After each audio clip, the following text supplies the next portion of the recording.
요즘 우리 금요철에 우리 중등부, 고등부 학생들, 청년부는 원래 뭐 잘 나와서 감사한데 중등부, 고등부 학생들이 이렇게 자리를 이렇게 저렇게 앉아 있습니다. 보통 수련회 끝나고 나면 이렇게 자리에 앉아 은혜 받아서 수련회 은혜 받아서 이렇게 자리에 나오다가 한 주가 지나고 두 주가 지나고 세 주가 지나면 부응하지는 않았습니다. 부응하지는 않았지만 이번에는 좀 더 뭔가 좀 다른 것 같아요. 왜냐하면 인원이 제가 얼굴을 보면 거의 그 매주에 나오는 우리 학생들은 거의 나오는 것 같은데, 그래서 여러분 우리 저 자녀들이 그 공예배를 지키는 하나님의 사람들로 이 땅 하나님 쓰시기 편한 크고 깨끗한 그릇이 될 수 있도록 우리 큰 박수로 한번 격려하겠습니다. 그래서 다음에 한번 이렇게 출석 체크를 이렇게, 그래서 우리 중등부 고등부 사역자들은 출석 체크를 해서 제가 보지 않을게요. 그리고 어느 날 제가 불시에 출석이 잘 된 학생들한테 몰래 선물을 주면 어떨까 싶어요. 그래서 출석 체크를 자발적으로 이렇게 한번 해주시는 것도 좋을 것 같아요. 물론 여러분 중에 누군가가 또 후원할 분들이 있으리라고 확신합니다. 기회를 드려야 되니까 그 원하실 분들은 우리 행정 이효준 전사에게 따로 연락을 해주시기 바라고. 행여나 이효준 전사가 전화가 오거들랑 후원하라는 소리인 줄 알고 적극 참여하셔도 괜찮을 것 같아요. 아멘 해주셔서 감사한 복이 있을지어다. 그래도 아멘 안 하는 것은 보통 강박감이 아닌 거죠.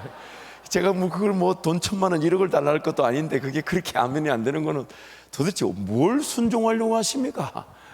지금 순종에 대한 말씀들이 계속 지나치는데, 여러분 지난주에 제가 오늘 준비했던 말씀을 지난주에 전하지 못했던 것은 사실 기도하면서 큰 감동이 있었죠.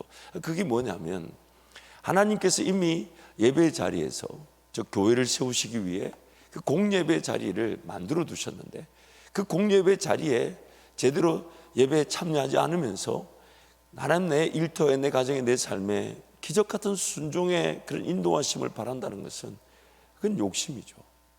욕심이죠. 한번 여러분 우리 스스로에게 한번 질문을 던져봐야 돼요. 내가 뭔가 원하는 게 있고 내가 바라는 게 있으면 그러면 왜 원할고 왜 바랄까? 그게 이루어지면 난 도대체 뭘 원하는 걸까? 그렇죠? 그러면 그 원하는 거를 자꾸만 묻고 깊숙이 들어가다 보면 결국 그런 우리가 맞닥뜨릴 수밖에 없는 질문은 하나입니다. 내가 잘 되면 잘 될수록 하나님은 나를 통해 교회가 세워지기를 원하시죠. 왜냐하면 교회인 저와 여러분이 교회를 세워야만이 이 땅에 그리스도의 그런 다스리심, 통치, 만물을 충만케 하시는 이의 충만하심으로 가득하게 되는 것. 에베소 1장에 나오는 그런 개인의 구원은 바로 교회를 위한 것이며, 교회는 다름 아닌 이 땅에 예수 그리스도의 통치와 다스리심을 드러내는 만물 가운데 만물을 충만케 하시는 그리스도의 충만함이기 때문에 우리가 오늘 저와 여러분이 잘 되는 것은 교회를 세우고 교회를 통해 영혼들을 구원하는 일에 쓰임 받는 것이죠. 그래서 그 교회를 세우기 위해 저와 여러분이 구원을 받았고, 또한 교회가 부흥할 수 있도록 우리가 삶을 살아가는 것입니다. 그래서 여러분 삶의 일터가 잘 돼야 되고 직장이 잘 돼야 되는 것은 다름 아닌 교회를 위한 것입니다. 교회 부흥을 위한 것이죠. 그런데 그렇게 교회 부흥을 위해서 쓰임받을 저와 여러분이 교회 예배조차 순종하지 않는다면 그 일터와 가정이 잘 될 이유가 없는 거죠. 교회를 지켜낼 줄 알고, 그래서 기꺼이 포기할 줄 알고, 수고할 줄 알고, 희생할 줄 알고, 심지어 내가 조금 덜 벌더라도 예배의 자리, 교회를 위한 그 자리를 지켜내는 그런 포기와 희생이 뒤따르게 될 때 하나님이 내 가정과 내 일터가 잘 될 수밖에 없는 그 은혜를 주시는 거죠. 여러분 잊지 마세요. 내 가정과 일터가 잘 된다고 해서 복음의 역사가 펼쳐진다라고는 말할 수 없습니다. 왜냐하면 하나님이 그 돈, 그 물질, 그 잘 되는 일터를 사용하지 않으실 수도 있습니다. 하지만 내 가정과 일터는 보잘것없다 해도 내가 섬긴 교회가 부흥하게 되면 반드시 영혼 구원의 역사는 펼쳐지게 되어 있습니다. 심지어 내가 형통하다 해도 내 형통함이 교회의 부흥으로 직결된다고 볼 수는 없습니다. 하지만 내가 속한 교회가 부흥하게 되면 반드시 나에게도 하나님의 은혜가 흘러넘칠 수밖에 없습니다. 왜냐하면 교회를 위해 우리는 이 땅에 남겨진 것입니다. 그 사도 바울이 그 교회를 얼마나 사모했으면 이렇게 표현하잖아요. 그리스도께서 우리를 위하여 그분이 당하신 고난을 남겨두셨는데 그리스도의 남은 고난은 다름 아닌 그의 몸된 교회를 위한 것이고, 그리고 그리스도의 남은 고난으로서 그 교회를 위한 고난을 사도 바울은 뭐라고 사모하며 기도합니까? 내 육체에 채우기를 원한다. 그것이 이 땅에 구원받은 성도들의 최고의 목표 지향점인 것이요, 영혼을 잉태하고 해산하는 것은 교회입니다. 저와 여러분이 복음을 전할 때 교회를 통해 복음을 전해받았고, 내가 복음을 전하는 순간 전하는 나와 듣는 자가 바로 교회가 되는 것입니다. 그래서 구원은 교회를 통해 이루어지게 되는 것이고, 저와 여러분은 잠시 잠깐 살다가 떠나지만 주님 오시는 그날을 예비하며 주님 오실 때 이 땅의 거룩한 신부로 주님을 맞이해야 될 것은 다름 아닌 교회입니다. 교회입니다. 그러므로 오늘 저와 여러분의 삶의 초점이 어디에 맞춰져야 되냐면 하나님 중심, 말씀 중심, 그리고 교회 중심에 맞춰줘야 돼요. 그러나 그 교회는 사람들의 공동체다 보니 연약하죠, 부족하죠. 현실적으로는 정말 하나님의 말씀의 공동체라고 불리기에는 그런 제약된 모습들이나 쓰러질 모습들이나 부족한 모습들이 너무 많죠. 그래서 그 가운데 하나님이 가르치는 자, 복음 전하는 자, 목사, 교사들, 그런 사람들을 세워서 교회가 든든히 세워져 가게 할 때 예수 그리스도의 머리에 그 권위가 가르치는 자, 교사, 목사들을 통해 복음 전하는 자를 통해 위임받아져서, 그래서 성도들이 온전하게 되어 봉사 일을 하게 되며 그리스도의 몸을 세운다고 에베소 4장에서 말씀하는 것이죠.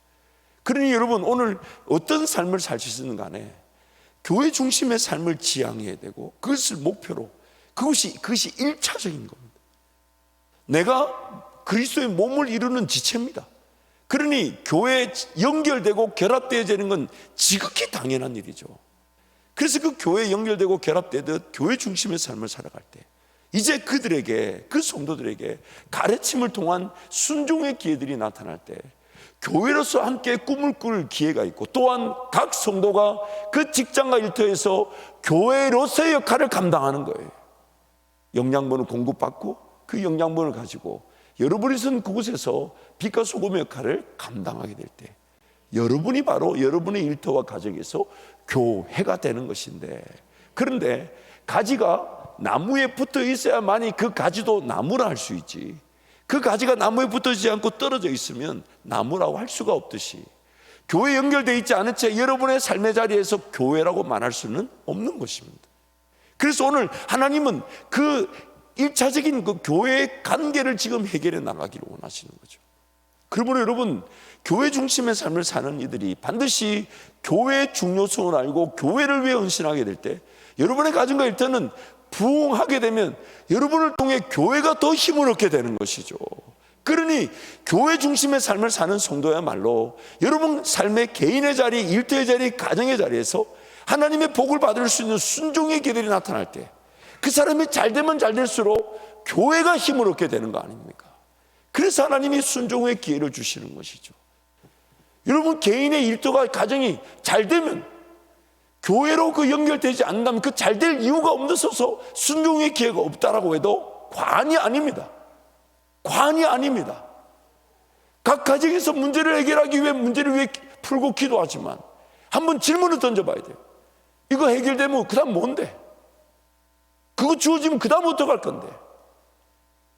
그래서 교회를 섬길 줄 모르고 교회를 희생할 줄 모르면 어떤 복을 주셔야 될까요? 과연 그게 복일까요? 그렇지 않아요. 내가 그리스도의 몸에 구원을 받을 때 그리스도 몸에 지체로 연결되어 구원을 받았다면 그 몸에 영양분을 공급받고 또한 흘러 보내는 게 우선이어야 돼요. 우선. 그럴 때 하나의 몸으로서 교회가 그 일을 감당할 뿐 아니라 그 몸에 소속된 지체들도 흩어진 세상의 일터와 가정에서 교회로서 살아가게 되는 겁니다. 그러므로 여러분 순종의 길을 엿보고자 하신다면 교회를 사랑해야 합니다. 교회 중심의 삶으로 회복되어져야 됩니다. 그래서 공교회 중심, 공예배 중심으로 시간을 재편해야 돼요. 일을 하지 말라, 삶을 살지 말라는 게 아니에요. 저녁에 문화가 다스려지고 새벽을 깨울 줄 알고, 그리고 수요일이든 또 목장 예배든 또 금요일치라든 주일 저녁 예배든 왜냐하면 천국 가면 그 예배만 할 것 아닙니까? 예배만 할 건데. 그래서 이 땅에서 하늘나라를 맛볼 수 있도록 우리에게 은혜를 주셨는데, 우리가 그것을 그렇게 즐거워하지 않는 게 바로 우리의 타락의 형편, 죄에 묶여있기 때문 아닙니까? 그럼 여러분, 교회를 사랑하고 교회를 위해 헌신하고 교회를 위해 살아가며 교회를 세우기 위해 복을 받는 우리 성도들이 되시기를 축복합니다. 그래서 순종의 기회가 주어질 때 우리는 하나님께 더 큰 영광을 올려드리게 되는 겁니다. 그 순종의 기회가 나타날 때 보면 항상 나는 이거 못 봤습니다. 하나님, 참 이거 몰랐습니다. 야, 이런 과정을 통해 이렇게 오는 거라면 정말 상상도 못할 일인데, 그래서 그 순종의 기회가, 즉 믿음의 역사라는 이유로 우리는 보지 못하지만 가야 되는 겁니다. 그래서 순종의 역사가 나타날 때 아무것도 보이지 않지만 예수 한 분 바라보는 그 믿음으로 마음과 정성과 뜻과 힘과 목숨을 다해 예수님이 앞서가기를 기다리는 것, 그게 바로 순종이죠. 제가 이제 이번 이제 곧 그 달라스에서 우리 원로 목사님 여러분도 만나시게 될 텐데, 그 달라스에서 교회 사역을 할 때는 저에게 어떤 느낌이었냐면, 유학으로 와서 한 5, 6년 정말 영어도 배워야 되고 문화도 익혀야 되고 또 학교도 다니다 보니까 이게 영적으로 육적으로 좀 지쳐 있었는데, 달라스 그 베다니 장로교에 딱 하나님께서 인도해 주셨을 때 그 기적들을 제가 여러분께 다 간증으로 얘기했었죠. 그 기적 같은 발걸음으로 그 교회 한 번도 뭐 생각해 본 적도, 이력서도 넣어 본 적도 없고 그저 그 집사님들 간의 소개를 통해 그 교회 사역을 하게 됐을 때, 사역하는 내내 저와 제 아내 그 어떤 느낌이었냐면, 하나님이 이젠 정말 가정 같은 교회 안에서 사랑을 받게 하시고 좀 충전하게 하시고 힘을 얻게 하시는가 보다. 그래서 공부도 하면서 사역도 하면서 가정을 돌볼 수 있는 그런 좋은 은혜의 시간들이었어요. 그래서 사실 그 교회에 제가 한 2년 8개월 정도 섬겼는데 더 있고 싶었어요. 그리고 목사님 저에게 이제 본인 다음에 어떤, 제가 그때 전도사인데도 이제부터 목사 안수 받고 그렇게 목사님 다음에 어떤 사역에 대해서 가능성에 대해서 얘기해 주셨을 만큼 참 행복했던 시간이었어요. 그래서 저도 그렇게 뭐 그 교회를 정말 뭐 떠나려고는 생각지도 않고 정말 여기가 좋사오니 그런 느낌이었어요. 그런데 뭔가 어느 날 기도하는데 하나님 뭔가 떠나자라는 감동을 주시는 거예요. 아니, 지금 나는 떠날 마음이 없는데 너무 좋고 여기도 지금 교회를 세우는 거고 성도를 섬기는 거고 행복한데 떠나야 될 것 같은 그런 감동을 주셨어요. 근데 그걸 제가 예수 이름으로 명령하고 선포하노니 욕심은 떠나갈지어다, 이렇게 거절을 했어요. 정말이에요. 그리고 거절했는데 한두 달 지났을 땐가 또 마음에 기도하는데 뭔가 걸어가야 될 길에 대한 부담을 자꾸 주시는 거예요. 근데 그것도 제가 아내한테 슬쩍 얘기했다가 아내가 또 도졌다고, 뭘 도졌다고 하는지는 모르겠어요. 뭐가 또 도졌다고 뭐 이런 얘기. 그래서 그렇지, 그래서 저도 동의가 좀 됐어요. 그래, 아니야, 우리 여기 이 교회를 섬기는 것도 지금 하나님 뜻이야. 그런데 기어이 사건이 터졌죠. 비가 오는 날 제가 차량을 몰고 가는데 아마 그 고속도로에, 거기 우리 지금 미국의 고속도로는 평균 시속 110km로 다닙니다. 왜냐하면 고속도로 주행에서 80에서 90마일을 달릴 수 있기 때문에 한 110km로 이렇게 달리는데 물이 제법 크게 고여 있었던 것 같아요. 비가 막 내리자마자 했는데 이게 고속도로에 물이 고여 있는데 제가 그걸 모르고 이제 차선 변경을 하다 보니까 차가 물 위에서 미끄러졌던 거죠. 이게 시속 100km 이상 다니던 차가 미끄러지니까, 근데 감사하게도 그 물이 제법 길게 고여 깔려 있었던 것 같아요. 그래서 차가 쫙 밀리는데 서서히 옆으로 차가 눕는 거예요. 서서히 오른쪽에 있는 바퀴 2개가 들리기 시작하고, 그래서 제가 안 넘어가려고 저쪽 조수석 쪽으로 그 팔을 넣어서 이렇게 제끼려고. 그런데 그 핸들을 붙잡고 기어이 차가 옆으로 누웠어요. 옆으로 누워가지고 이제 차가 이렇게 하더니 이렇게 누워가지고 이렇게 여기 누워서 이렇게 가는 거예요. 이렇게 쭉 밀려서. 그래가지고 안 넘어가려고 막 애쓰는데 그 핸들 하나는 핸들 붙잡고 한 손으로는 이렇게 넘기면서, 여러분 제가 뭐라고 고백한 줄 아십니까? 정말 뜬금없죠. 이렇게 고백했어요. 주님 떠나겠습니다. 주님 떠나겠습니다. 그러니까 이게 그 말 해놓고 주님 나에게 감동 주셨는데, 물론 하나님 일부러 자사고를 일으켰다고 저는 생각하지 않아요. 분명히 제 부주의죠. 그러나 그 부주의를 통해서 하나님 뜻을 확인시켜 주셨는데, 그러니까 무슨 생각까지 했냐면 미리 떠났더라면 차라도 한 대 아꼈을 건데, 이런 생각. 핸들 붙잡고 이렇게. 그러니까 여러분, 잃어버리기 전에 돌아오시길. 물론 그건 하나님 잃어버리게 하시는 게 다 내 부주의인데, 내 부주의. 그러니까 이 차를 이렇게 밀고 핸들 붙잡고 주님 떠나겠습니다. 그러고 속으로 아휴, 떠났으면 차라도 한 대 아꼈을 텐데. 그러면서 기어이 감사하게도 차가 뒤집어지지 않고 옆으로 누웠어요. 그 사진 옛날에 여러분한테 보여줬어요. 또 보여주면 덕이 안 될 것 같아서 안 보여드려요. 제가 내려서 사진을 직접 찍었거든요. 왜냐하면 조수 속으로 하늘 향해 문을 열고 나와서 제가 사진을 찍었었는데, 근데 다행히 우리 교인들 지나가시다가 저를 발견하고 이제 도와주셔서 이제 견인차가 와서 이제 차를 가져가고, 또 저는 이렇게 와서 바로 집사님한테 집사님 저 교회로 데려다 주세요. 그래서 그 예배당 가서 무릎을 꿇고 하나님 어디든 좋습니다. 어디가 정해지지 않아도 가자 하시면 가겠습니다.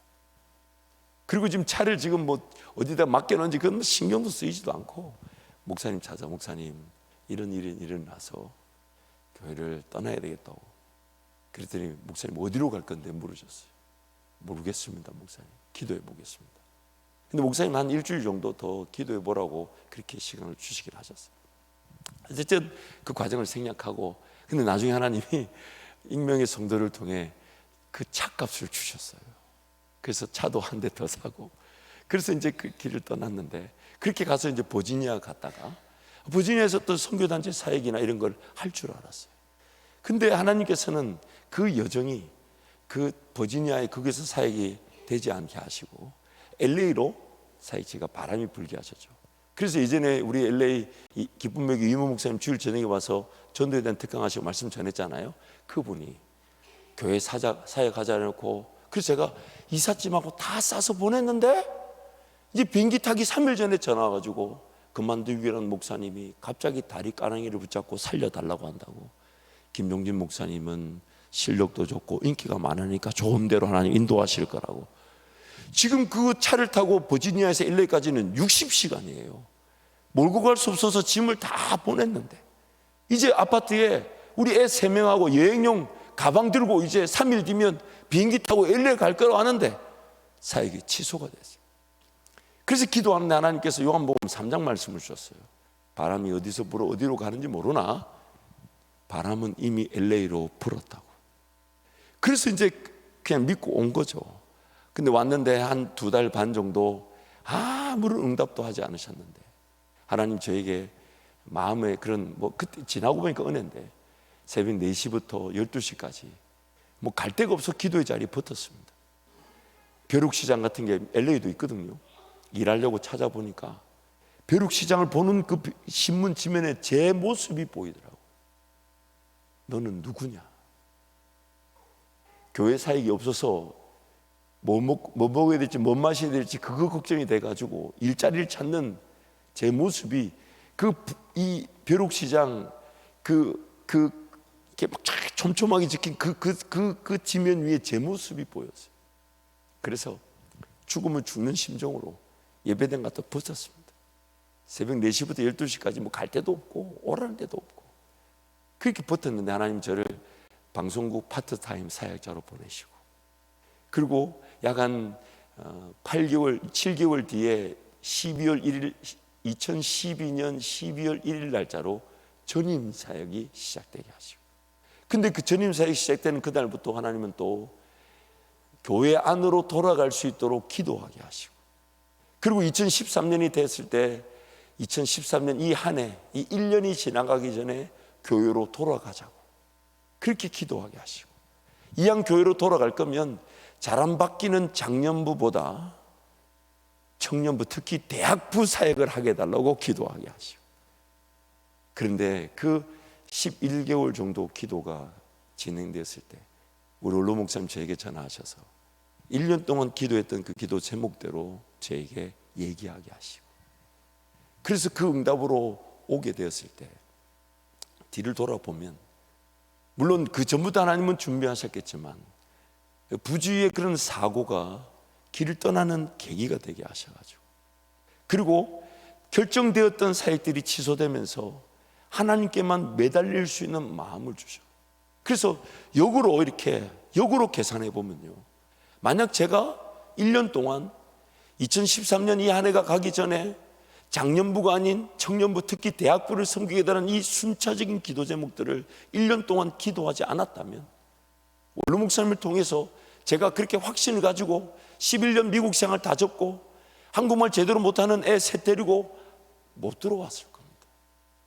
또는 그 전에 파트타임이었지만 방송국 사역에서 그런 기도하며 약 2달 반 정도 죽으면 죽겠다라고 새벽 4시부터 12시까지 아무것도 안 하고 하나님 앞에 매달리는 그 기도의 시간이 없었다면, 제가 그렇게 방송국 사역을 가고 전임 사역하고 거기서 이영환 목사님 만나고 그렇게 1년이라는 시간 기도하는 이 모든 건 없었을 거예요. 그래서 뒤돌아보면 정말 하나님 그때 그런 마음을 주신 거, 그런데 그때 그 마음, 그 기도의 마음이 그렇게 순종의 기회가 돼서 마치 계단 하나씩 올라가듯, 그래서 뒤를 돌아보면, 야, 그때 그 기도의 기회 없었으면, 그때 그 사역의 기회 없었으면, 그때 취소되었지만은 순종하는 마음으로 LA로 오지 않았더라면, 그러면 오늘 이 자리까지 이르지 못했을 것입니다. 그래서 하나님 오늘 저를 이 자리에 세우시기까지 그 삶의 여정에 전혀 예측할 수 없었지만 하나님 그분만의 방식대로 한 걸음씩 결코 계획조차 할 수 없는 그 길을 걸어오게 하셨어요. 하나님만의 방식으로. 그래서 순종은요, 보이지 않는 길을 걸어가는 믿음의 역사이고, 그래서 믿음의 역사이기 때문에 내가 죽으면 죽겠다라는 자기 부인, 철저하게 기도하며 하나님 앞에 매달리지 않으면 결코 맛볼 수 없는 길입니다. 예측이 되지 않잖아요. 예상할 수 없잖아요. 계획을 세울 수가 없잖아요. 한치 앞으로 할 수 없어요. 갈 바를 알지 못해요. 근데 가야 됩니다. 갈 바를 알지 못하는데 가야 됩니다. 달라스에 있는 목사님께, 목사님 어디로 가야 될지 잘 모르겠지만 일단 교회를 사임하겠다니까, 이틀 지나서 목사님 물으세요. 아니 어디를 갈 건데? 그래서 제가 모르겠습니다. 아니 뭐가 사역지가 있어야지. 일단 짐부터 싸겠습니다. 왜냐하면 차 그거 붙잡고 주님 떠나겠다는 그것은 저한테는 충격적인 인도하시면서, 어디를 갈지를 모르는데 짐을 싸지 않으면 안 될 만큼 감동을 주셨어요. 그리고 한 일주일쯤 지났을 때 그 예전에 알고 있던 선교단체에서 대표님이 전화 와서 제 사정을 들으시더니 잘 됐다고, 버지니아에 와서 같이 선교단체 사역을 해보자고. 그래서 무슨 사역이 계획될지도 모르겠고, 그래서 목사님한테, 목사님 버지니아로 갈 것 같습니다. 그리고 이제 버지니아로 진짜 갔어요. 그래서 미리 뭐 가볼 수도 없어서 전화로 아파트 계약하고, 그리고 아파트 계약해서 이제 그 짐을 토요일 날, 금요일 날 도착했나, 하여튼 짐을 풀어놓고 던져놓고 박스째로 던져놓고 주일날 그 교회를 갔는데, 그 교회 갔더니 주일날 예배를 드리고 새 가족에 들어가서 이제 대표님이 이제 저한테 저를 소개하는 거, 목사님, 담임 목사님, 우리 김종진 목사가 앞으로 저와 같이 사역할 텐데 이제 교회는 이 한빛지구촌 교회로 출석하게 될 겁니다. 그렇게 소개했어요. 근데 그날 밤에 담임 목사님 전화가 왔어요. 지금 선교단체 사역도 중요하지만 교회 사역이 필요하다고, 교회로 오라는 거예요. 그래가지고 대표님과 얘기해서 임대차 계약을 맺고 교회로 파견을 갔습니다, 제가. 그래서 그 교회에서 전임 사역을 하게 됐죠. 근데 그 교회에서 1년의 이제 시간이 지나면서 LA에서 사역의 요청이 있어 그렇게 길을 떠나게 된 것들. 단 하나도 계획했거나 상상하거나 준비되었거나 미리 알 수 있는 게 하나도 없었습니다. 근데 하나님은 그 과정을 통해 오늘 LA까지 그리고 이영환 목사님을 만나게 하셨단 말이에요. 그 뒤를 돌아보면, 근데 제가 물론 이제 은혜인데, 제가 그 버지니아 교회를 가보니까 담임 목사님이 사역을 다 맡고 계시다 보니까 새벽에 좀 일어나는 무슨 약을 좀 드셨던 것 같은데, 이 새벽에 못 일어나니까 우리 이제 연세 많으신 집사님 한 분이 교회 키를 가지고 문을 열고 들어와서 그냥 기도만 하고 가신다는 거. 그래서 제가 그 얘기를 듣는데 너무 가슴이 아파서, 목사님, 제가 새벽 기도 예배를 섬기면 어떻겠습니까? 하라고. 그래서 제가 그 교회에서 새벽 예배를 제가 이제 섬기기 시작했어요. 그 교회가 새벽 예배가 없었어요. 그냥 새벽에 자율적으로 성도들이 와서, 이민교회이기 때문에 좀 그런 특성이 있는데, 근데 그것도 지나고 보니까 그것도 제 기도의 자리가 되게 하신 거예요. 그냥 문을 열고 기도하는 것과 제가 새벽 예배 말씀을 준비해서 기도의 자리에 와서 말씀을 전하고 기도하는 건 차원이 다른 거죠. 근데 하나님 저를 위해서 그런 자리들을 안 한다 하니까 이게 뭐 얼마나 감사해요. 경쟁할 것도 없고 얼마나 좋은 기회입니까? 근데 그것도 은혜였어요. 그래서 그 공통 분모가 있었어요. 그게 뭐냐면 아무것도 보이지 않아도 그저 하나님 앞에 달려나와 예배하고 기도하고 하나님 그분이 내 길을 인도해 주실 믿고 끝까지 인내하는 것.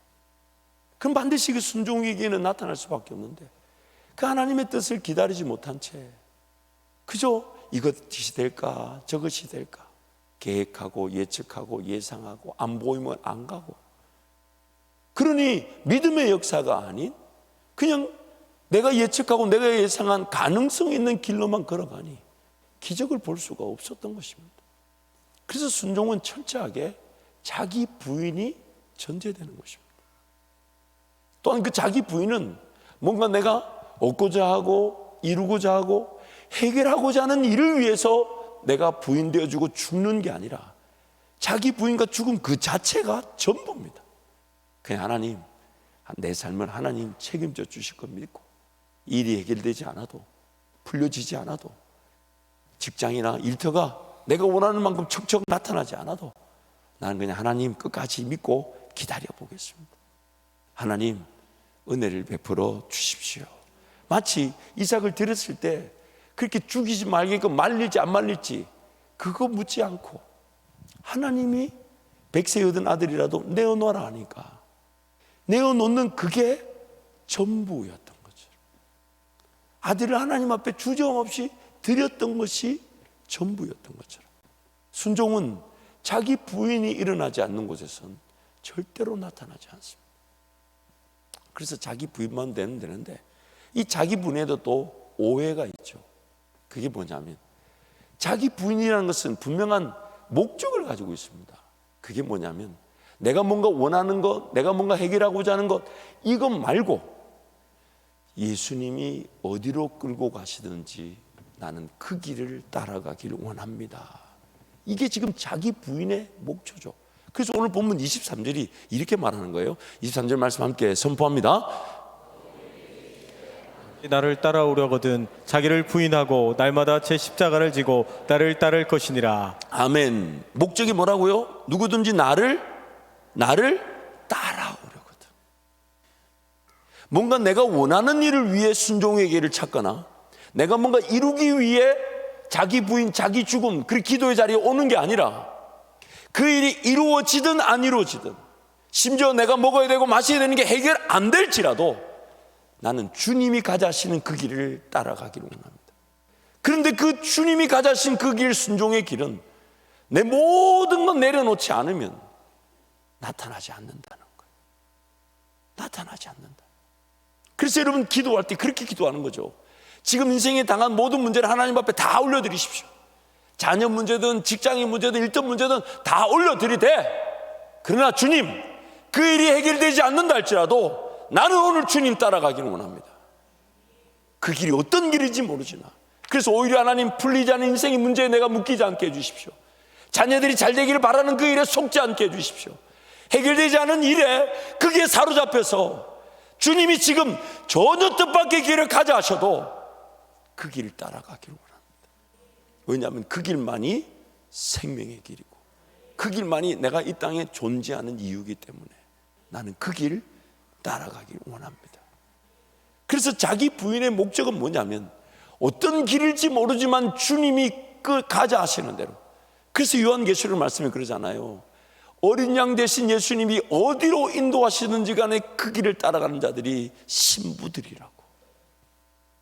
그러므로 오늘 우리 삶의 목적은 주님 오늘 또 나에게 주어진 일터가 있습니다. 나에게 주어진 사역이 있습니다. 나에게 주어진 삶이 있지만 그거 마땅히 감당해야 되지만 그러나 주님이 다른 거 하자 하시면 아니면 다르게 감당하자 하시면 아니면 다른 곳에 가자 하신다면 저는 그 길을 따라가기를 원합니다. 그 길을 따라가기를 원합니다. 그게 바로 자기 부인이 전제되는 예수 따르는 길인 거죠. 그래서 새벽마다 궁금하고 매일매일 깨어있으려죠. 주님이 새로운 일을 나타내실 수 있다. 예측되지 않았고 예상되지 않았고 계획하지 않았으나 그날로 잊지 마세요. 주님은 감당할 길로만 인도하십니다. 감당할 길로만. 감당이 아니면 피할 길을 주신다고 약속하셨잖아요. 그 길을 가는 거예요. 이걸 좀 더 잘 더 설명하기 위해 예수님의 비유 말씀 보면 우리가 좀 더 이해할 수 있는데요. 마태복음 7장에 유명한 반석 위의 집 모래의 집 비유 있죠. 그 말씀 한번 선포할까요? 마태복음 7장을 함께 선포합니다. 그러므로 누구든지 나의 이 말을 듣고 행하는 자는 그 집을 반석 위에 지은 지혜로운 사람 같으리니 비가 내리고 창수가 나고 바람이 불어 그 집에 부딪히되 무너지지 아니하나니 이는 주추를 반석 위에 놓은 까닭이요 나의 이 말을 듣고 행하지 아니하는 자는 그 집을 모래 위에 지은 어리석은 사람 같으리니 비가 내리고 창수가 나고 바람이 불어 그 집에 부딪힘에 무너져 그 무너짐이 심하니라. 보세요. 모래 위의 집과 반석 위의 집의 차이는 뭐냐면 하나님과의 관계가 있고 없고가 아니라 둘 다 하나님의 말씀을 들었다는 겁니다. 들었는데 행하지 않았다는 것. 들었는데 행하는 자는 반석 위에 집을 지은 같고 들었는데 행하지 않는 자는 모래 위에 집을 짓는다. 무슨 말이냐? 여러분 잊지 마세요. 예수님을 따르기 위한 자기 부인이 아니면 자기 부인은요 아무런 열매 없는 종교 생활에 불과합니다. 그런데 아무런 열매 없는 종교 생활에만 있으면 다행이에요. 다행이에요. 성경이 뭐라고 한지 아세요? 모래 위에 집을 짓듯 엉뚱한 일을 한대요. 하나님의 말씀을 듣고 순종하며 따르지 않으면 그러면 아무것도 안 하는 게 아니래요. 모래 위에 무너질 것들을 쌓아 올리고 있다는 겁니다. 아니 안 했는데 그냥 말씀을 듣고 순종하지 않았을 뿐인데 그럼 아무것도 안 한 삶이 아니래요. 모래 위에 뭔가를 쌓고 있다. 그리고 그 무너짐이 심하다는 거예요. 그래서 뭔가 나를 죽이고 나를 포기하는 그 자체가 목적이 아니라 주님을 따르기 위한 거예요. 주님을 따르기 위한 거. 마태복음 12장 예수님이 이렇게 비교하셨어요. 더러운 귀신이 어떤 사람에게서 나갔을 때 물 없는 곳을 찾아 다녔는데, 참 물 없다는 말이 영혼의 상태를 얘기하는 거잖아요. 사막의 떨기나무 같은 그런 인생을 얘기하는 것처럼 예수님 비유하셨죠. 더러운 귀신이 나가서 물 없는 곳으로 다니며 시기를 구했지만 없어서 나갔던, 자기가 머물다가 나갔던 곳에 가보니까 비고 소재되고 수리되고 청소된 상태, 성령으로 충만하지 않은 채 그저 예배드리고 헌금하고 부인된 자기 종교생활, 성령 하나님이 없는 그 유대교를 철저하게 비판하신 거죠. 그래서 삶 전체에 예수님 따르고자 하며 성령 하나님을 기대해야 되는 게 마땅한데, 주일날 한번 예배 드리면 전부인 줄 알고, 뭐 구별한 거 드리면 그게 끝난 줄 알고, 삶의 어떤 전체를 드리는 고백이 아니라 그냥 드릴 만한 거 드리고 내 할 일은 내가 하는 것. 그래서 말씀을 듣고 순종하지 않는 자는 모래 위에 무너질 집을 세우는 자라고 말씀하는 거예요. 그래서 그 악한 세대가 이전 형편보다 낮은 형편이 더 악하게, 더 심하게 될 것이라고 주님이 그렇게 비유하셨던 거죠. 그러므로 오늘 우리 삶의 분명한 관심은 내가 뭔가 죽이고 내가 내려놓고, 그래서 하나님 이런 계획이 있지만 성령 하나님이 주신 것이 아닐 수 있기에 하나님 다시 묻습니다. 하나님, 이런 일을 이렇게 감당할 수 있지만 성령 하나님은 더 좋은 방법이 있을 수 있기에 성령 하나님을 기대합니다. 그러나 그 어떤 것보다 삶이 어떠할지라도 내가 하나님께 예배하는 것과 하나님 음성을 기다리는 것은 놓칠 수 없었어. 놓칠 수 없었어. 그래서 다 거절하는 거예요. 부인하는 거예요. 죽여버리는 거예요. 왜냐하면 그 어떤 것보다 지금 하나님을 기다리는 것이 대체될 수 없기 때문에. 그러나 그게 전부가 아니에요. 예배당에 온 게 전부가 아니라 예수님 어디로 가시나이까? 예수님 뭘 하기를 원하십니까? 하던 거 계속 잘할까요? 아니면 다른 길이 있습니까? 그러면서 그 깨어있어 기도하기만 해도 내 인생이 예수님의 인도하심이 나타나지 않을 수 없는데, 생각해보면 한 2달 반밖에 안 됐어요. 근데 한 달 반 정도는요 거의 뭐 버텼다고 봐야 돼요. 기도를 했다기보다는 버텼어요. 기도가 안 되더라고.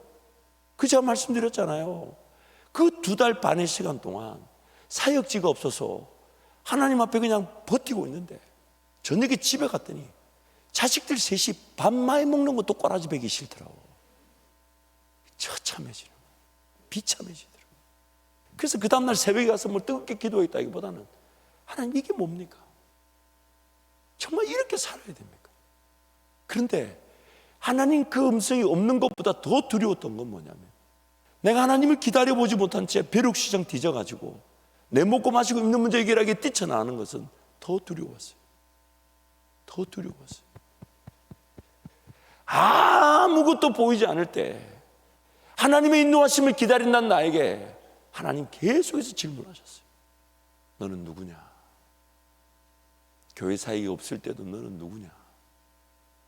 그 지나고 보니까요, 만약 그 테스트 기간 한 이틀 기도했는데 하나님이 그래 아우 잘 인내했다, 이게 안 맞을 것 같아요. 그렇죠? 하나님을 기다린다고 하면 한 2주 기다렸다? 글쎄요, 저와 여러분이 한 2주 기다리고 나서 하나님이 그래 잘 인내했다, 내 길 보여줄게. 여러분 자신 알잖아. 2주면 될까요? 그렇지 않나요? 그러니까 하나님 저한테 2달 반 정도 기다리게 하셨던 거 아닐까? 한 2달쯤 지나니까 조금 놀랍기는 합디다. 내가 아무 일을 안 했는데 생활은 됐네. 삶은 2달 살았네.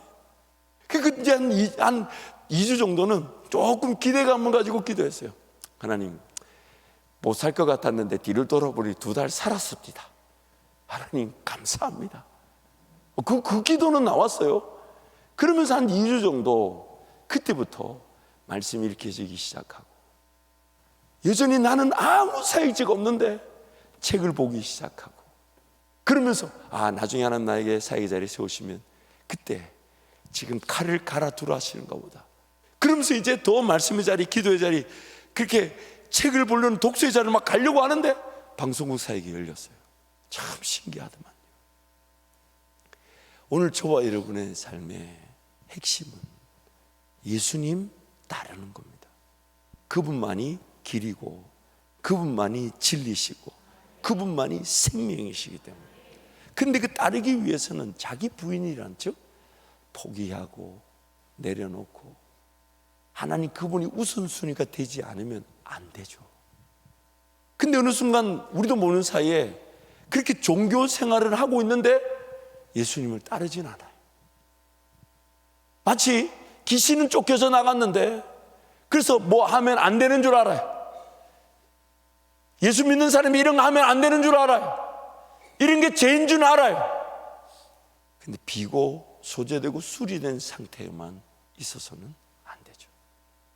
성령으로 충만하여지기를, 성령으로 새로워지기를, 성령 하나님, 즉 예수의 영이신 성령께서 목자처럼 내 인생을 이끌어 가실 거니까. 그래서 항상 묻는 거죠.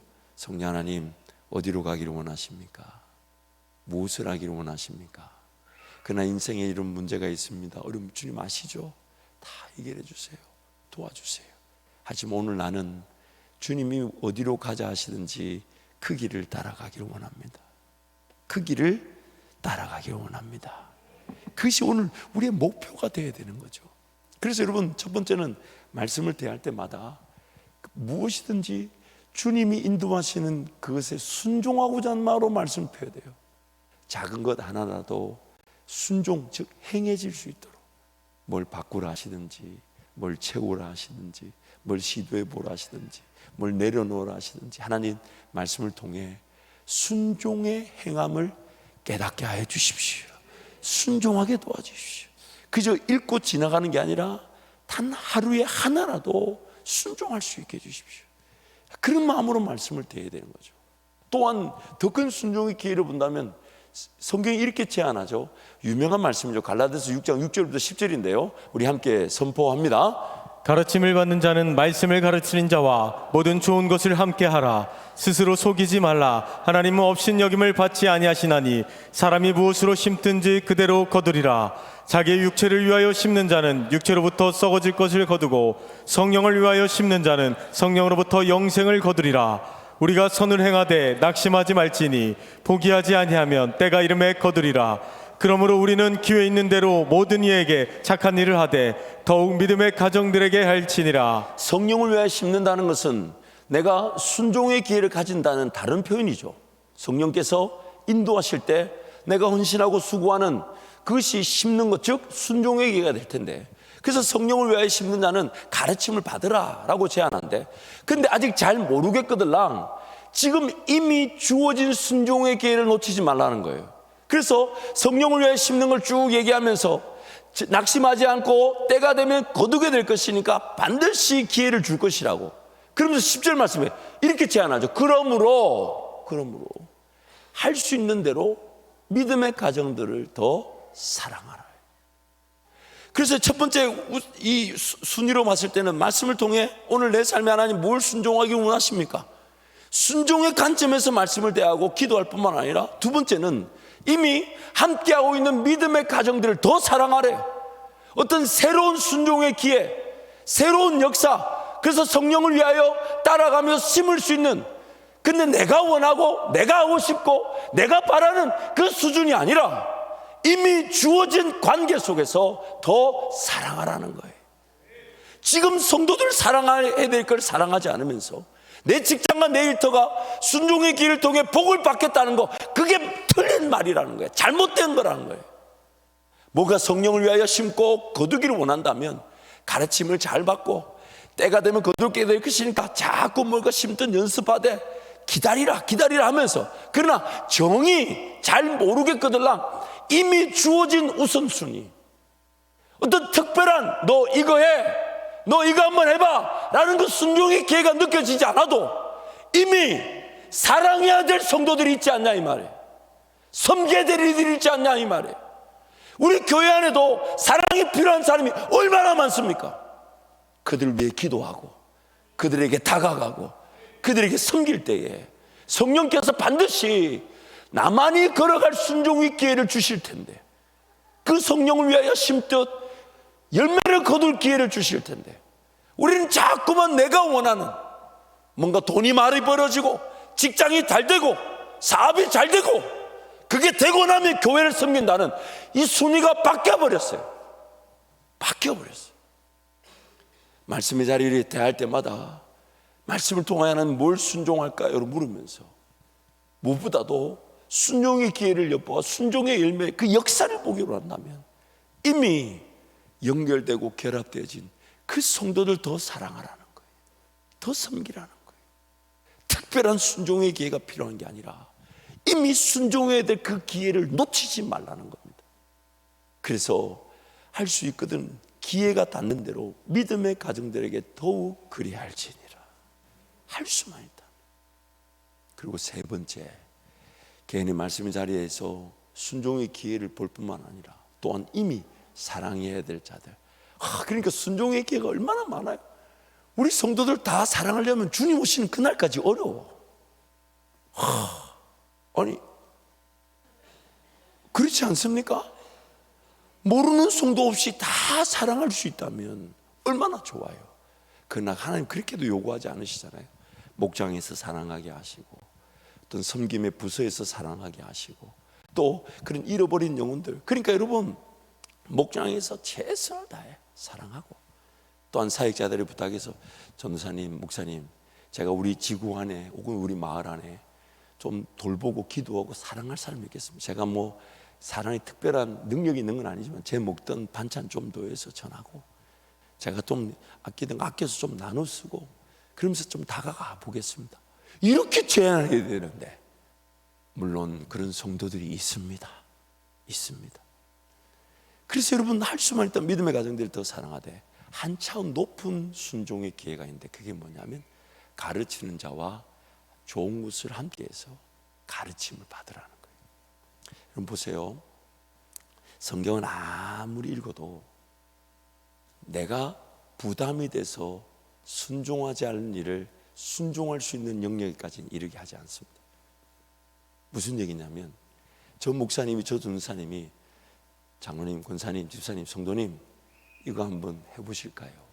했을 때는 한 번도 생각 안 해봤는데 그리고 도저히 못할 것 같은데 하나님 하자 하시는 경우가 대다수죠. 그럴 때 목사님 하고 주저앉으면 목사님이 전사님 이러죠.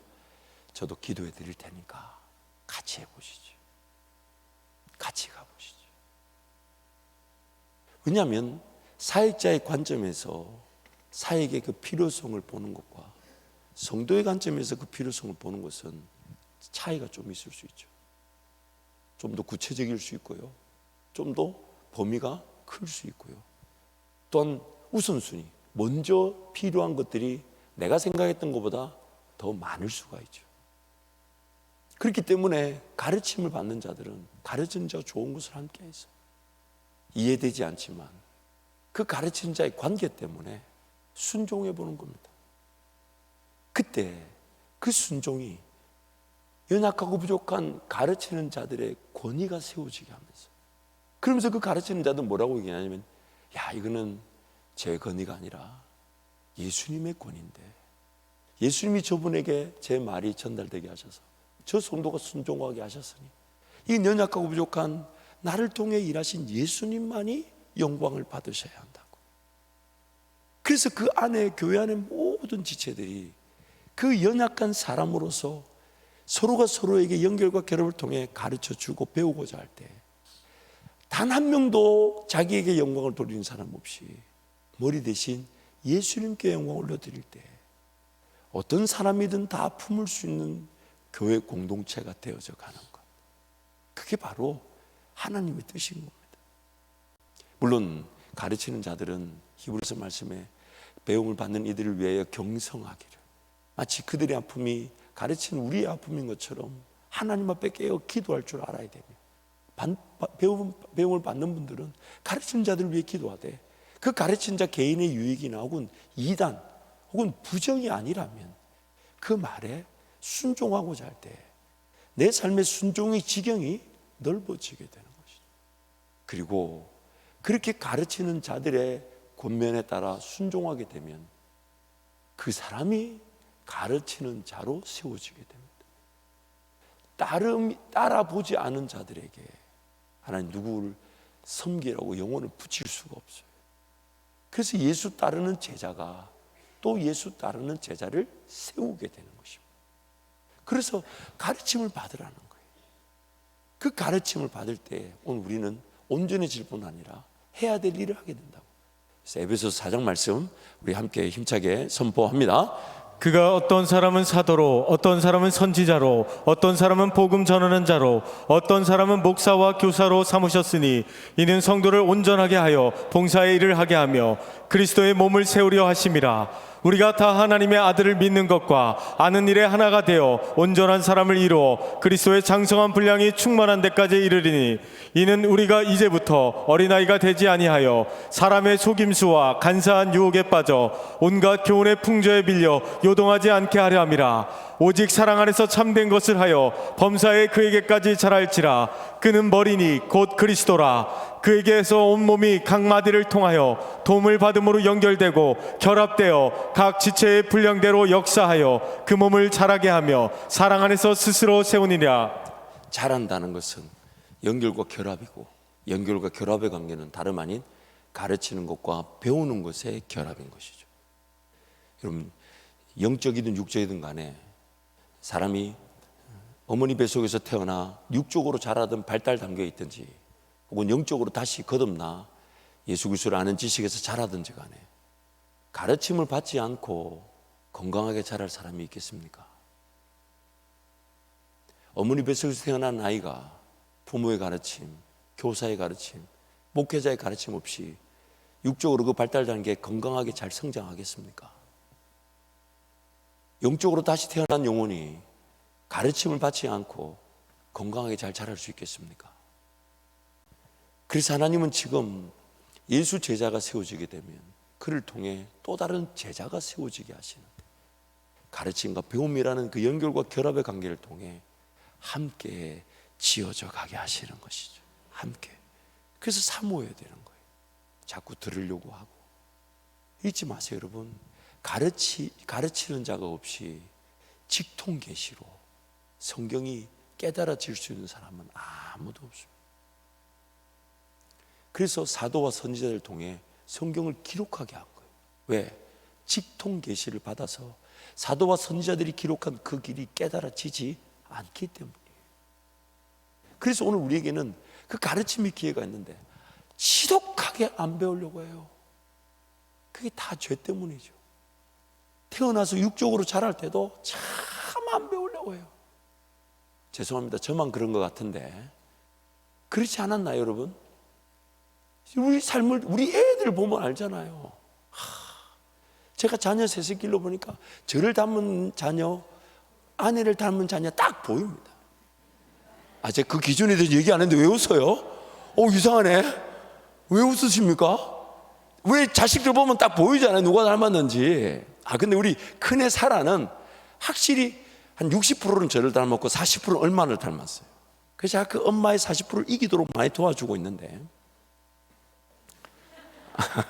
아니 아니 그 가진 걸 이렇게 잘 약점을 극복하는 듯이 말하고 보니까 안 할 걸 그랬는데 어쨌든 또 사모님도 지금 주무시고 계신데 나중에 듣고 또 따로 연락이 오십니다만 감사하게도 신방 중이죠. 근데 여러분 보세요. 참 안 배우려고 해요. 그게 어렸을 때는 몰라서 안 배우려고 하고 나이를 먹으면 아는데 안 배워지죠. 어렸을 때는 몰라서 안 배웠고 나이 들어서는 배우려고 하는데 안 배워지죠. 눈이 흐리죠. 귀가 안 들리죠. 머리가 안 돌아가죠. 참 인생이 이래저래 안타까워요. 그런데도 하나님이 도와주시려고 하니까 우리는 자꾸 듣고 배우고 확신한 일에 거해야 되는 것입니다. 그때 우리 인생의 지경이 넓어지게 되는 것이죠. 말씀을 정리하겠습니다. 사랑하는 성도 여러분, 순종하게 되면 내가 못 봤던 기적이 나타나게 되죠. 순종하게 되면 예측하지 못했던 삶에 하나님의 역사를 보게 됩니다. 그래서 순종은 믿음의 역사인 거고, 정말 어떻게 이런 일이 이렇게 풀려질 수 있고 이런 길이 어떻게 이렇게 나타날 수 있고 하나님 어떻게 이런 걸 계획하셨을까? 놀랍지 않습니까? 놀라워요. 제 평생에 상담 사역을 생각해 본 적이 없어요. 근데 하나님 하게 하시니까 저기서 새가 나오는 걸로 사역이 되게 하시니 앞으로 빌딩 더 사고 싶어요. 그런데 중요한 건 빌딩이 아니라 사역이 우선이, 그게 깨달아져야 되니까 그 순종의 기회가 궁금해지는 거죠. 하나님 앞으로도 뭐 해야 됩니까? 그러니까 돈이 없어서 사역이 안 되는 게 아니에요. 하나님이 이거 하자 하시는 그 사역을 깨닫지 못해서 기회를 보고 복을 받지 못하는 거지. 그러니까 여러분 개인도 마찬가지예요. 가정의 일터도 마찬가지예요. 뭔가 복을 받는다는 것은 빌딩이 있어야만이 그걸 팔아가지고 그걸 세를 받아가지고 상담을 하는 게 아니라 여러분이 교회 중심의 삶에 영혼들을 섬길 줄 알고 성도들을 사랑할 줄 알며 하나님 나라를 보고자 할 때 그 하나님 나라를 보았기 때문에 가정을 통해 일터를 통해 하나님 복이 들어오는 것이지, 내 복이 먼저 돈이 들어와야만이 볼 수 있는 게 아니에요. 그래서 하나님 앞에 엎드리는 겁니다. 그래서 자기 부인이 필요한 거예요. 다 내려놓고 나는 하나님 한 분이면 충분합니다. 한 분이면 충분. 그래서 그 2달 반 동안요, 새벽 4시부터 12시까지 기다리다가 2달쯤 지나서 그래도 제 삶이 사라졌던 것이 그제서야 2달 지나고 깨달아졌을 때 그 새벽에 제가 하나님 앞에 올려드렸던 고백은 지금도 잊지 못합니다. 하나님, 저는 이 기도의 자리에서 차라리 죽을지언정 못 먹고 뭘 어떻게 살아야 될지로 세상에 뛰쳐나가지 않도록 지켜주셔서 제가 만약 이 기도의 자리에서 죽게 된다면 제 아내에게 하나님이 더 좋은 남편이 되어주시고 제 자식 셋에게 하나님이 더 좋은 아비가 되어주실 걸 믿습니다. 그 고백이 제 기도의 자리에서 터져나왔어요. 평생 잊을 수 없는 고백입니다. 그럼 여러분, 교회 중심의 삶으로 우리 이미 주어진 성도들 더 사랑하십시다. 사랑하십시다. 이미 주어진 성도들 더 사랑하고 어떤 새로운 순종의 기회가 아니라 이미 순종하라고 사랑하라고 순종의 기회를 주신 우리 성도들 더 사랑하고 또한 더 배우자 하고 듣고자 하되 가르치는 자들에게 좋은 관계를 통해 하나님 그들을 통해 어떤 순종의 기회를 주실 때마다 생각지도 못했고 여유도 없고 할 수 없을 것 같지만 그러나 내 순종의 지경을 넓히실 기회로 알고 무조건 순종하면 하나님께서 반드시 부지불식 중에 천사를 섬기듯 하나님을 섬기는 기회를 주실 것입니다. 이 시간 한번 동서로 같이 기도하시죠. 하나님 아버지, 특별한 내가 원하는 방식, 내가 원하는 계획 혹은 내가 따르고 싶은 순종의 기회만을 기다리지 않게 하여 주시고 말씀을 통하여 순종하고자 하며 이미 사랑하라고 주신 성도들을 사랑하는 순종의 기회를 놓치지 않게 하여 주시고 가르치는 자들을 통해 교회가 더 든든히 세워질 순종의 기회를 통해 내 삶에 나를 향한 하나님의 그 믿음의 역사, 순종의 역사를 놓치지 않게 하여 주옵소서. 주님 세 번 잡고 함께 동성으로 기도합니다. 주여!